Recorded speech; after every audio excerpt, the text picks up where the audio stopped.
And having taken back control of our money, our borders, our laws and our waters by leaving the European Union on January the 31st, we now seize this moment to forge a fantastic new relationship with our European neighbours based on free trade and friendly cooperation. I hope and believe that this agreement will also serve to end some of the rancour and recrimination that we've had in recent years. Allow us to come together as a country to leave old arguments, old, desiccated, tired, super-masticated arguments behind, move on and build a new and great future for our country. With no further time for negotiation, when the default is no deal, it's not a mark of how pro-European you are to reject implementing this treaty. It isn't in the national interest to duck a question or to hide in the knowledge that others will save you from the consequences of your own vote. This is a simple vote with a simple choice.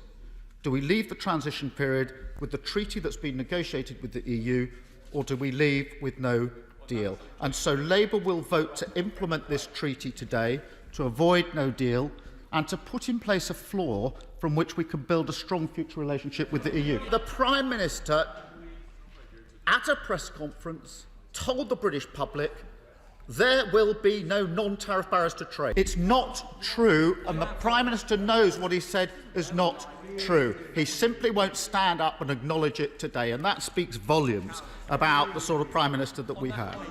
Because the truth is this, I will in just a minute, the truth is this, there will be an avalanche of checks, bureaucracy and red tape for British businesses. It has to be said, though, that this lack of scrutiny is not helped by the stance taken by the Labour Party. I'm sad to say that the official opposition have been missing in action. There was a time when Labour had 6 tests which they say needed to be passed in order for them to support any deal. Labour's Brexit tests have disappeared as quickly as Tory promises. Now, I can understand that this might be politically pragmatic for Labour, but it definitely isn't politically principled. Today in the Scottish Parliament, Labour will join with the Scottish National Party in refusing to grant a consent motion to this bill. Hear, hear. I'm grateful for that. Labour will not only join us, but the Greens and the Liberal Democrats standing with us. Our Scottish Parliament, united against the Tories, united against this bill.